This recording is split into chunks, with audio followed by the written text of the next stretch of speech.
cat scratch fever. Before coronavirus, I was sick. These birds' tail feathers on my dick. All it takes is one time, one slip up and one cat's eye, and you can say bye to your 9 lives. It's a catastrophe coming after me. That's a waste of time. A cold black category 9. It's a sad, sad song for you motherfuckers that ain't paid your dues. So I'ma sing these alley cat blues. Ladies and gentlemen, boys and girls, children of all ages. Without copyright infringement, I'm going to stop that statement right there. Welcome to the Scratching Post, ladies and gentlemen. I am your host, the one and the only Charlie Whiskers, here reporting for duty on behalf of IWL. I'd like to thank Coke Cannon for allowing me to bring back this show. I'd like to thank all the fans who have tuned in the past, and I'd like to thank all the superstars who have helped make this possible. Without you guys putting on some of the best matches in all of the world, none of this actually even happens. None of this would actually even matter. With that being said, ladies and gentlemen, this week I did not come alone. I do have a special guest coming in a little bit. The man that they call Razor Blade Black will be here in the booth with me today. But before we get into that, let's just run down a couple of things here. Big topic of discussion out there is Zoe Rosalind. Zoe Valentine. She's recently become engaged. Her fiance, Riley, congratulations. The thing is, though, no good thing happens in this world without a little controversy. And Zoe is in the midst of quite the controversial situation. She has been accused by multiple sources for, let's just say, less than appropriate behavior in the work area. We actually have the footage. There's a clip that my cousin, Money Ron, has actually been circulating. So we're actually going to get that clip rolled in the background here in just a moment. Ladies and gentlemen, what Money Ron does has nothing to do with me. That's my cousin. I love him to death. But he's a grown man. He can handle himself.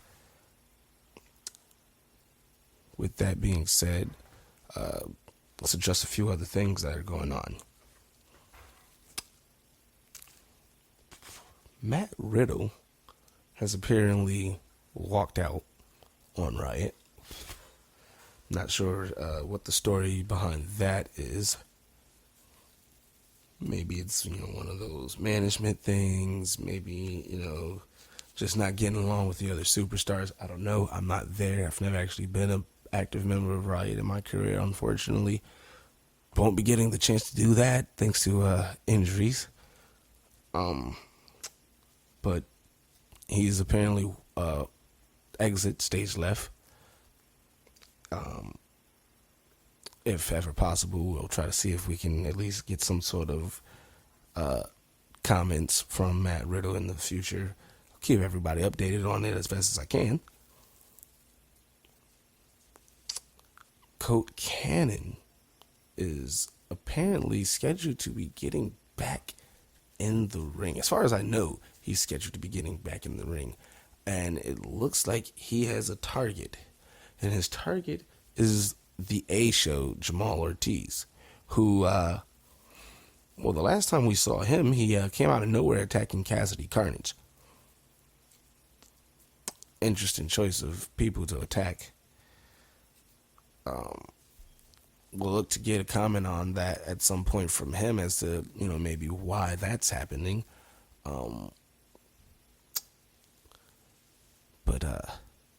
Things have been really interesting lately out there in IWL.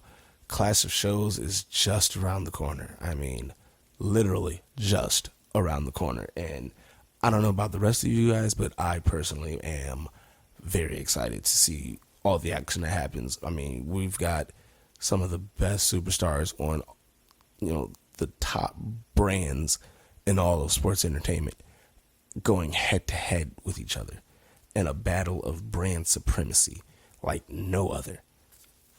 This is epic. Now, I might not be a participant this year, and in the past I fought on the energy side. I'm going to go out on a limb here, though.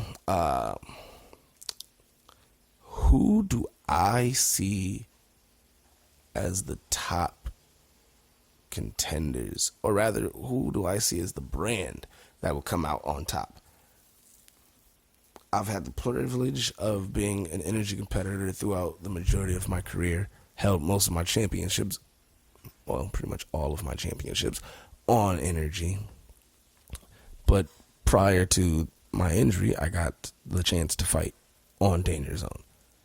And fighting on Danger Zone was amazing. And there's some good competition there as well. I've not gotten the chance to really scout Ryot, so I'm not really familiar with too many of the guys over there. But everybody loves a good underdog story, so Ryot very well could pull up and show out at this clash and steal one. But if I've got to be honest, I'm going to have to say I got to put my money on energy here. And that's simply because energy is led by arguably the greatest of them all.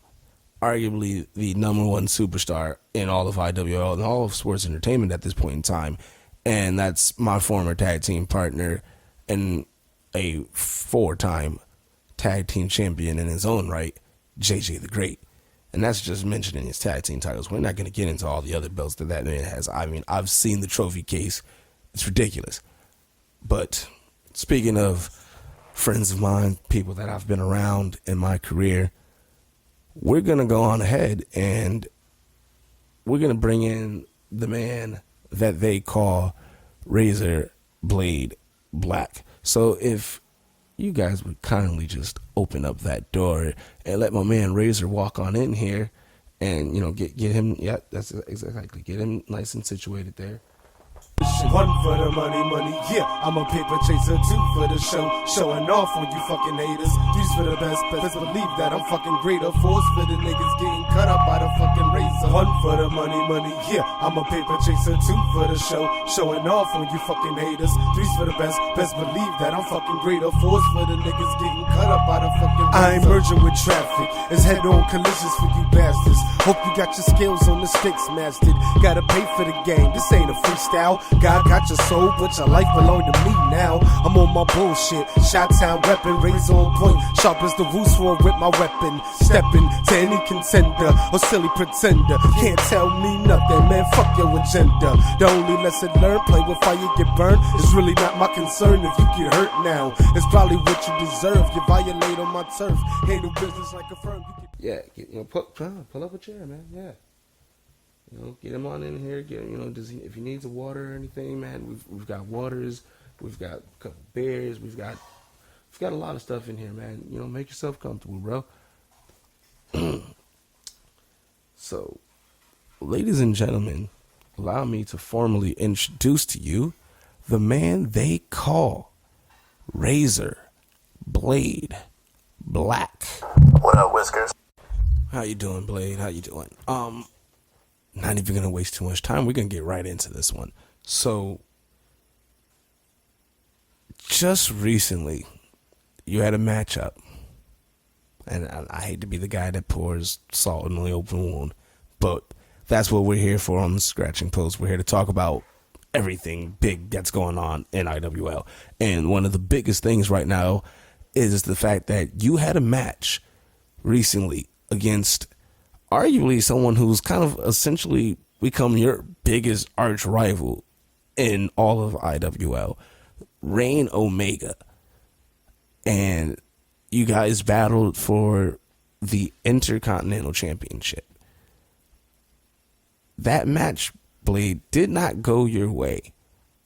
It didn't go your way. You lost the championship to Reign Omega. That didn't end the night, though. I've seen you frustrated. I've seen you furious before, but never have I seen you at the level where you have attacked management. But that's exactly what ended up happening.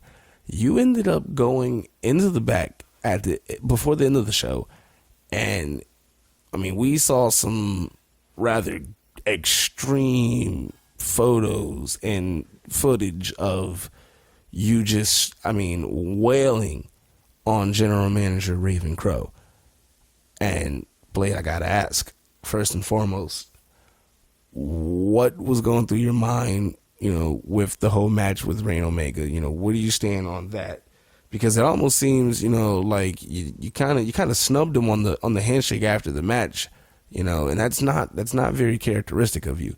So I gotta ask, what's your mindset on Reign Omega? Is there a lack of respect that we're seeing there? You guys seem to, you've always been one of the most competitive guys I've ever known, but you've also been one of the most respectful guys that I've ever known.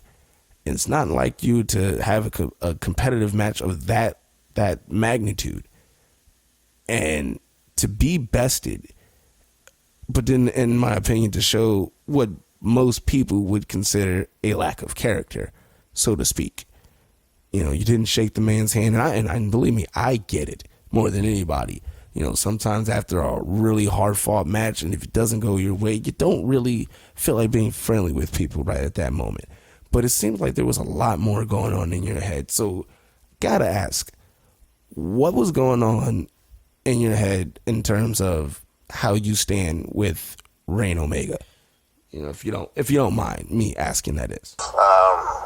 Yeah, man. So I already knew there's gonna be some questions about what happened last week between me and the GM, and even me and Reign. Now, I want to make something really clear. I respect the hell out of Reign Omega. How could I not? We've met 4 times. He's won 3. He's one of the few people in this league that actually has my number on a consistent basis. Very few people can actually say that. So I have to respect that man, and I still do. Okay, so it seems like the respect isn't the issue here then. So it seems like you do indeed still have that same level of character that you've always had, that's good to know. So it seems like the issue isn't Reign Omega. You would think that, because like you've said, he's bested you more than you've bested him. And I'll be honest. If this was, if this was me in my heyday, so to speak, and, if any of the guys in the back would have been, beating me left and right like that, with all due respect, I don't mean to have that sound as harsh as it might have just come out there, but if I'm, constantly giving my all against these guys in matchups, and, I'm constantly coming up short against them, after a while, it's honestly going to rub me a little the wrong way. And, I've been known to make a few heel turns in my career. They've been well documented, probably none better than my run with the GWO. I took a lot of heat from everybody for that. Hell, even I've had my issues with Colt Cannon and management, so I've been down that road as well. So if it's not Reign Omega, Blade, I've got to ask.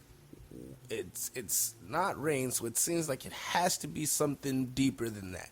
Has to be something deeper than the locker room itself. So you've told us what you respect in this case. You respect Reign as a competitor still. You respect his his work ethic. You respect the tenacity that he shows inside those ropes. The resiliency that he, shows and brings to the table when the stakes are high. And that's great. That's great. It's great to hear. So I gotta know, the fans have gotta know, we're definitely all wondering then, if the respect is there, if that's not the issue, then what is it that Razor Blade Black does not respect because you clearly respect, like I said, you clearly respect his in-ring performance. So what is it that sets you off exactly? Because it's it's on everyone's mind. We're all curious as to what's going on. So give us a little more insight. What is it that specifically Razor Blade Black has an issue with on Riot? I'm sure the GM is listening out there somewhere, wherever General Manager Raven Crow is. I'm sure he can hear this. So, and this is a no nonsense, podcast. We bring all the issues to light and all the issues to the table. There's really no conversation off limits. And, it's also, it's a safe zone in a sense. You can say whatever you got to say right here on my show. Ain't nobody gonna, you're not gonna have to worry about, management striking you down on this one. No one's getting smited for this. I've kind of got, immunity on this show, and so do my guests. I'm pretty good at, striking contract deals with Colt lately. I mean, well, you beat a guy at high voltage, you kind of can do that. But no, seriously, Blade, you talked about the respect, you talked about what you like. What is it that's pushing you over the edge right now? What is it that's got the Razor, on his heels right now, that's got him, a little riled up? It's kind of got you, what is it that's getting under your skin? We need to know. We all need to know. Talk to me. What I don't respect is how many opportunities that man has been given by management. What I don't respect is how I have to bust my ass from the very beginning every single time to get back anything and everything I've ever had in IWL. So what it sounds like is essentially you're saying that this is an issue directly with management and specifically with General Manager Raven Crow. Sounds like you're not really happy with the decision making that's been going on over there on Riot. And I mean, I'm not gonna lie, I've actually heard, similar things in the past, with some superstars not really being happy with, several different Riot general managers that have all, come and gone, whether it be Damian Dark, whether it was, Eric Bischoff, what was that one guy who started off as the GM? I don't even remember his name. Was it Cord, something like that, or some Honda Accord? I think he drove a Honda Accord. Sad if you're driving a Honda Accord on a wrestler's salary, or on anyone's salary at this point in the day. I mean, damn, it's 2020. You make some money. I'm getting a little off topic. Sorry. Sounds like you have an issue with management, though, Blade. And help me out here a little bit. I haven't been in the locker rooms lately, and me and you haven't shared a locker room in quite some time. We haven't been on the same brand in a while. So we don't really have a lot of discussions or one-on-one talks or anything like that unless, we run into each other after, a random live event or autograph signing or, if we both happen to be doing a Make-A-Wish at the same hospital or something like that. I don't see you as often as, I did before when you and I were going from city to city, state to state, and tearing up arenas fighting over championships. So help me understand, as I adjust my chair here, because the guys in the back can never get the good ones. I mean, come on. This is the scratching post, guys. I need some top quality equipment to sit on. I mean, this chair is comfortable, but the wheels just don't stop moving. And neither do the wheels of the top competitors in IWL. So like I said, Blade, help me understand what's going on. Elaborate a little bit more for us on what exactly makes this an issue of management. What exactly makes this Raven Crow's issue to the point where you pretty much beat him within an inch of his life just, this past week on Riot? Look at the history. I've been here 2 years, man. I've done everything I said I was going to do every single time. I've made good on almost every shot I've ever been given. But every shot I've ever been given required me to jump through hoops and start over and grind. Now, my problem with management is, let's look at the last 2 months. 2 months ago, I was the world champion. 2 months ago, I was the person who the show was basically running through and around because I was beating everybody on the show. No one likes the truth, but it is what it is. I looked at the roster after being asked, who do I want to fight next? And I saw a familiar face that had earned my respect and I felt was worthy of a title shot. That was Reign Omega. Reign Omega was given a title shot, and as expected, he showed up, he showed out, and he was the better man. And I own that shit. Fast forward not even a month later, his first title defense against somebody who will not be mentioned as they are no longer an active member of the roster, loses on his first defense. That person gets talked into a match like a chump, gets promptly beaten by Zoe Rosalind, who then is forced into a match by management with the now former champion, 2 times removed. Meanwhile, taking my lumps, I've been winning the whole time, turned around, fought my way back into a title where I had to have 3 fights in one night and beat 3 men in one night to get 1 title. And rather than complain, I show up, I kick ass, I claim the title, I do what I do, I win. That's fine. Now on the flip side, Reign Omega is given basically an instant rematch for a title that he hasn't earned back and hasn't earned a shot for. Same GM, same roster. Does it make sense? No. Did I say too much about it? Not really. Ultimately, he did his thing, I did mine. Reigns now a 2-time heavyweight champion. Meanwhile, I felt almost every other piece of gold in the league. I can't complain too much. Life is still good. He's doing his thing. I wish that man no ill will. Fast forward again. His first defense with his second title reign. Loses the belt. Rather than having to start over,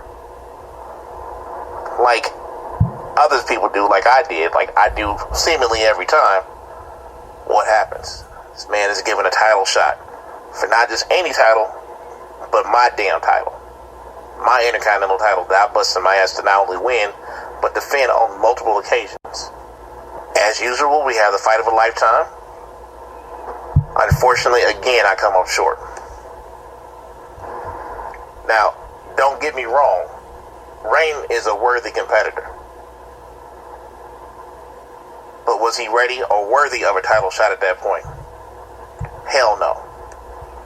Had the roles been reversed, would I have been given that shot? Hell no. So, at the end of the day, love it or like it, Raven Crow got his ass beat. Raven Crow disrespected. Raven Crow got knocked the fuck out. Does that answer your question, Whiskers? All right, man. So, look, I completely get where you're coming from with those frustrations. So let me ask you this question, real simple one. Is this a precursor to some possible matchup? Because that sounds like that's what you want. So is that what you want, Blade? Do you want a match with Raven Crow? How does that sound to you? Wow. An opportunity to get paid to beat Raven Crow's ass again.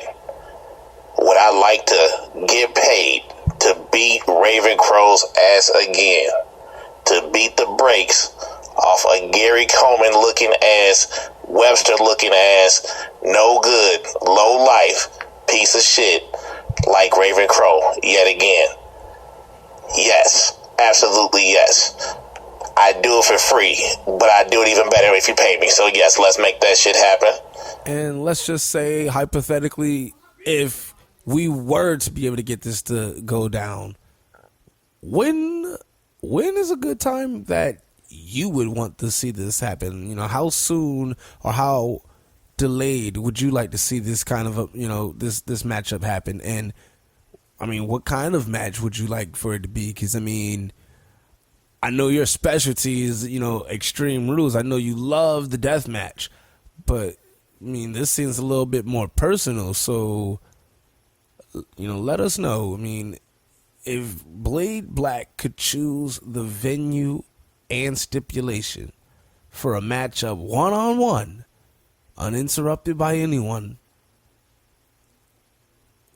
going up against General Manager Raven Crow, what would Razor do? Preferably at Clash of Shows, preferably in Hell in a Cell, so I can throw his ass promptly off the side of the cage. Say what? I'm cursing too much. Kids watch the show. Man, fuck them kids. All right, Razor. So let's fast forward a little bit. Let's switch topics. Let's move on a little something different here. We've talked about Reign Omega. We've talked about your issues with management, specifically Raven Crow on Ryot.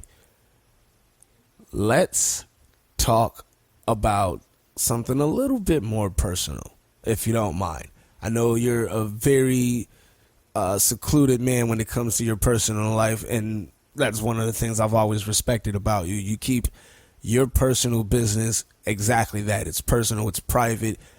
There's never been a moment that I've ever heard of or seen out in the public where any cracks or dents in the armor between the Black family were ever showing. I mean, you've always, family first, and you've always shown a very strong foundation with your family, and that's something that I've always admired and respected of you. So let's talk about family.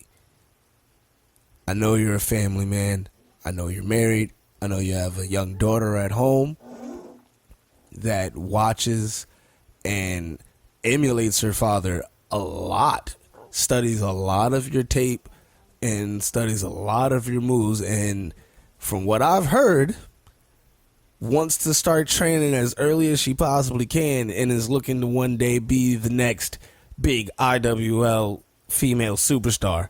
Not even just female superstar in general, because I know how the Black family gets down. So, but let's talk about that family for one moment. And when the time comes, we'll mention your daughter's potential in-ring career, because that's definitely something that I think a lot of the fans at some point in time are really going to want to get a lot more information on, because that's going to be a very interesting development right there on its own right. And we've got plenty of time to sit here and talk about all kinds of accolades that Razor Blade has ever, accomplished here in IWL. That goes without saying. But Razor, if you don't mind, let's talk for one moment, just one brief moment, about Queen Bee. I've only got one question about Her Highness. The last time we saw Queen Bee here, she did not seem like she was in the best state of mind after suffering a bit of a defeat that left her, in a sense, it seemed broken, in a sense. She didn't seem herself after the match. She seemed very distraught, very down on herself, very hard on herself. She took it out very hard on herself. She, tears in her eye. Very emotional moment for her to come up short in that title matchup against Zelina Vega. And I just got to know, by the way she walked off after the match ended, the way she went up the ramp, the way she went behind that curtain, is this the end of Queen Bee's reign on the throne? Is this where the Queen decides to finally call it quits? Has she decided that this is no longer her muse? Has she decided that this is no longer her kingdom to rule? And is she stepping away officially? We know she took some time off, but we know also how time off can start as time off, but sometimes things change. Sometimes things happen differently. I mean, I thought I was only going to be taking some time off to heal an injury. Turns out my injury is a little more serious than I initially thought, and I had to announce my retirement. Something that still kind of bothers me, but it had to be done. Queen Bee suffered a loss that definitely rocked her emotionally, so I just gotta know, is this the end of the journey for Queen Bee? Is she taking it, in stride? Is she, taking that one last stroll down the old dusty trail? And she's a legend. There's no shame in that. If this is the end of the road for her, there's absolutely no shame in that. And I want everyone that's listening to understand that Queen Bee is a legend, okay? She has done more for the Ferocity brand than almost every other female who has ever competed on that brand. So if she's stepping away, if she is officially retiring, honestly, in my personal opinion, that actually gives a lot of y'all women out there a big advantage in most of the competition. I mean, you still have to kind of get past Genesis, which ain't easy because I've seen her and JJ train, and it gets ugly. But if Queen Bee is actually truly calling it a quits here, that's big for Ferocity's division. That really opens the door for a lot of the other women. But I gotta know, Blade, you're the closest person to Queen Bee, obviously being her husband. So tell me, is Queen Bee retiring? Is this the end? Can we expect her to come back? What's next for Queen Bee? What is she up to now? What can we expect from not just yourself now, but from your better half? Is Queen Bee done? I'm going to answer that right now. Hell no. It's a break. She said she'd be back. What she's doing right now is taking time to spend time and focus on the things that are most important, which is family and her own health. But no, she's on the way back, man. She's going to come back better. And it's going to continue. Ferocity ain't safe. No one is safe. But on that family side, I did overhear something. I heard that some dirty business went down in that hospital, and somebody was getting way more than just extra Jello pudding, and they're expecting number 3, Charlie Whiskers. So to you and Selena, congratulations on number 3. Congratulations on still getting it in on the regular. And I look forward to seeing this new bundle of joy here in a few months. So congratulations. But no, on that note with the Queen, she'll be back before you know it. So yeah, don't worry about that. She's on her way back. You'll see soon enough. Now hold on a minute. hang on. Now let's not talk about what I may or may not have been doing at any hospitals. Okay, that is not what we are here to discuss. We're not going down that road. Oh man, I knew this was gonna happen. I knew this was going to happen. First of all, I don't even know why there was an IWL camera in that hospital at that immediate moment. First of all, it's kind of creepy. Okay, so that cameraman, shame on you. You disgust me. You sick freak. You disgust me. But I guess I shouldn't be the one talking, right? Thank you. Thank you, Razor. Thank you very much. I am absolutely thrilled. I honestly, I don't even really have the words personally to really actually even explain how I feel. I mean, I thought the greatest moment was when I first met Selena. Then eventually I thought the greatest moment was when I finally got to date Selena. Then eventually I thought the greatest moment was when I got to marry Selena. For quite some time I've always thought that the greatest moments were when moving on. I thought the greatest moment in life was when Selena told me she was pregnant the first time. I thought the greatest moment was when I found out that we were having twins. 2 girls, nonetheless, Aria and Marcella. And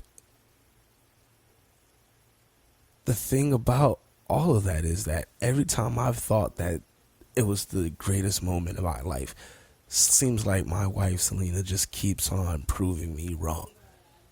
Now, here I am yet again, and she's pregnant the second time with potentially our 3rd child. I say potentially because, I mean, we had twins once. Who's to say we don't end up doing that again? I think she would kill me if that happens, though. So let's keep our fingers crossed, okay? But let's move forward a little bit here. Razor, gotta ask you. IWL pay-per-views. We're heading into Clash of Shows. Not too far off that we just had the first Watchers pay-per-view, United We Watch, where several outstanding matches happened. We crowned new tag team champions there. We saw the Velveteen Dream and an absolute classic against Lio Rush. Lio Rush would manage to defeat the Dream in a 4 corners Ryot match, the first that we've seen of that kind. And I mean, those two tore each other apart. It was amazing. But let's talk other IWL pay-per-views. I would assume that August will be the recurrence of Midsummer Night's Madness, a pay-per-view that debuted last summer. I would assume it's round 2 this year, so I'm looking forward to that. But let's talk September's pay-per-view, because that one is personally very special to me. It's something that I am very proud of myself, and that is the 2nd annual POH event.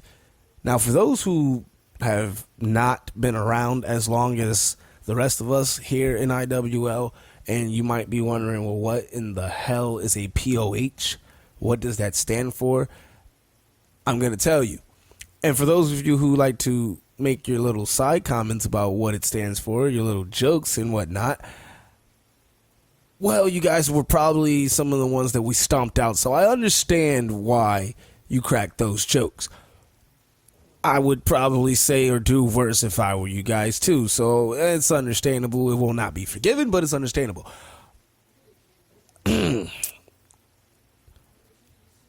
POH, first and foremost, one of the absolutely most dominant factions to have ever graced sports entertainment of any time period, in my personal opinion. Not just my opinion, but a lot of people around the world seem to think the same thing. POH stands for Prodigies of Havoc. It's a faction that I created myself shortly after I became global champion the first time around in my career back in 2018. It is a faction that withstood the test of time throughout IWL's existence up until about a year ago now, where everyone started screaming, politics, politics. Oh, they're handicapping the whole entire company. We got a lot of crybabies at that point in time, and it frustrated me enough to say, you know what, guys, I'm breaking up the band. these guys are sitting here complaining. These guys are over here running the Colt and running to Gabriel and running to every other single person that they could possibly find. They're threatening to leave the company and go elsewhere, as if I really was supposed to care at that point in time. But the problem is, if they all start leaving, I don't have anyone to kick. I don't have any asses to kick. And if I don't have any asses to kick, I can't earn my paycheck. Kind of need the checks. Granted, I was getting GM money back then too, so it didn't really matter. But we disbanded the group. But not before our faction made it to IWL's Hall of Fame wing for factions, alongside the GWO, another faction that I happened to be a part of at one point. Hi guys. Kaz. Caesar. How you guys doing? Remember me? Yeah, I'm sure you guys do. Anyway, last year, back in October, POH hosted its first event, Survival of the Fittest. And it was great. It was amazing. We had matches like Drago the Destroyer versus Clifford P. Scraps, the first ever Hall of Famer in IWL. And this was, the second time that those two had fought each other. It was amazing. You know what I mean? I myself went on to fight JJ, of all people, the first time we'd ever been scheduled to fight each other in a one-on-one capacity. And JJ got the best of me. And, no shame in that at all. JJ showed up and he showed out like I knew he would. It's why I challenged him. I had to see for myself just how great the greatest of them all had truly become. And I got, I felt firsthand just how dominant he can truly be and how resilient he can truly be. So it was an amazing moment for me last year. It was an amazing moment for all of POH last year. This year, POH gets to do it not just amongst themselves in a little TV special for the crowd, but we get to take over an entire IWL roster's pay-per-view. POH, the Hall of Fame faction, proudly produces in September, to be specific, September 20th, 2020. Mark that down on your calendars, ladies and gentlemen. POH, Hell on Earth. Now, I gotta ask the question before we end up getting out of here, because we are running a little low on time at this point, Blade. What this is gonna be a big moment for all of us. You know what I mean? POH, was a faction that I created, but I had the pleasure of having guys like yourself, JJ, Derek Wolf, a lot of guys, that are considered to be some of the absolute top talent to ever grace IWL with their presence. And sadly, I'm injured, and I'm going to be, me being not only injured but having to retire, I'm literally forced to the sidelines on this one. But best believe I will be attending the pay-per-view. I can't miss this. I wouldn't miss it for the world. I have to be there. And I know we're still a few months away and all, but I have to ask you, is there anything that we the fans, especially myself, because I'm probably one of the most curious people on this one, but is there anything that we the fans can expect from Razor Blade Black that is sure to get that entire crowd hyped? Like, I know how guys get in that locker room when pay-per-views roll around, and the former members of POH have never been ones to disappoint. So I gotta know, do you have any predictions on how that night's gonna go for you guys individually? More specifically, do you have any idea how that night's gonna go for you? What is your plan for that epic night come September 20th, 2020 at POH's Hell on Earth pay-per-view? What can we expect from Razor Blade Black? So, what can you expect from Razor Blade Black at the upcoming POH pay-per-view? Well, first First of all, I want to make a point as to why this is so important and why it's so important to IWL. Bottom line, every major wrestling federation or group in the history of the business has had a group that particular group, federation, whatever you want to call it, revolved around. If you don't know that, then you just don't know. You shouldn't even be in this business. If it was the AWA or World Class Championship Wrestling, it was the Von Erichs or it was the Freebirds. When you talk about the NWA, if you're not talking about the Four Horsemen, you ain't talking about shit. When you talk about WCW, if you didn't know who the NWO was, you must not have been watching TV. When you talk about WWE, I'll be damned if you didn't know who D-Generation was. D-Generation X was. You knew who they were. They dominated every Monday night. Man, even TNA had Main Event Mafia. New Japan still got that Bullet Club running real strong. But man, whoever did it better than POH. So with that said, I'm glad to say I was a part of that. Nothing but some of the very greatest of all times in this league, in this business, came out of POH. So looking forward to the next pay-per-view. What can you expect from Razor Blade Black? Well, what am I known to do? I can tell you for a fact, somebody at some point is going to get kicked in their damn face. I got a black mask for somebody's ass. That will happen. Will somebody probably get speared off their shoes? More than likely. But ultimately, you can expect some of the best matches you've ever seen from some of the very best in this company. All right, Razor, thank you. I'm grateful for your presence of being here today. Thank you for stopping by. Thank you for coming to the show. Since the Scratching Post has come back, this is only the second episode, ladies and gentlemen, but that is our first official special guest to appear on the show. And I am very appreciative for you being here. Thank you for coming to share in the booth with me today, Razor. IWL, I'm going to try very hard to get a few special guests in next week. I can confirm with you now, spoiler alert, I can confirm with you now, next episode, I repeat, next episode, be here in the booth talking to my man, my boy, my former tag team partner and co-holder of those international tag team championships with me, first ever, mind you, by the way. My man's JJ the Great will be here on the Scratching Post. I am also going to try very hard to reach out to the co-owner of IWL, Mr. Colt Cannon himself. This will actually be the first time that me and Colt Cannon would have had a legitimate sit down since our High Voltage 2 matchup earlier this year. I'm still trying to get in contact with Miss Zoe.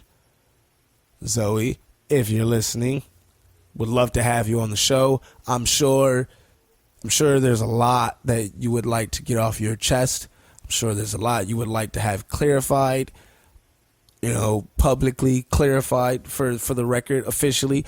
I'm sure, there's a lot that we can talk about. I mean, I would love to, get some comments about that engagement. I would love to get some comments from the Ladyweight champ of the world.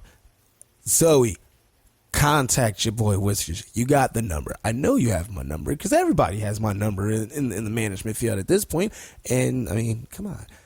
Just message, hit us up here at the Scratching Post. Get in contact with us.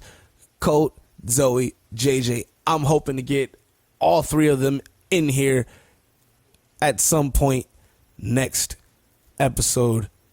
I know for a fact I've got JJ. I'm pretty certain that I can count on Colt to show up. I mean, he's a hard guy to track down sometimes, but I can find him, and I'm hoping that we can persuade Zoe to get in here. I'm going to try to get a phone call in with General Manager Raven Crow. I know Blade may not like hearing that, and he's still sitting right here. And please don't super kick me for that. All right, this is my show, and I'll be damned if you do me like Chris Jericho. But I got to get the sides of everyone's, point of view in this whole scenario. So I'm gonna look to try to get a hold of him, and in the coming days or so. But we're gonna get on up out of here. I'm gonna sign off, ladies and gentlemen. Your boy Charlie Whiskers, once again here for another episode of the Scratching Post. I'd like to thank everyone who tuned in today. And I would like to thank my special guest, Razor Blade Black, who joined me here today. And we've spent almost about the last hour now, almost here, just chatting it up and getting his side of things on what's going on in IWL. And what an interesting point of view it's been. So, with that said, Charlie Whiskers signing off, and you know what? To hell with it. Blade, if you would be so kindly as to do the honors and officially send us off the air with a few words for the fans, I'll hand the spotlight off to you, buddy. And everyone, tune in the next time when, like I said, I bring in JJ the Great, hopefully Coke Cannon the Third, maybe a phone call from General Manager of Ryot, Raven Crow. And if I'm lucky enough, I can get a hold of Zoe. But that's still to be seen. That's still to be determined. Until then, I'm Charlie Whiskers. I am the man they call Razor Blade Black. Beat me if you can. Survive if I let you. But always remember that it only takes one. Good night, everybody. Cat scratch fever, before coronavirus I was sick. These birds' tail feathers on my dick. All it takes is one time, one slip up and one cat's eye, and you can say bye to your 9 lives. It's a catastrophe coming after me, that's a waste of time. A cold black category 9. It's a sad, sad song for you motherfuckers that ain't paid your dues. So I'ma sing these alley cat blues.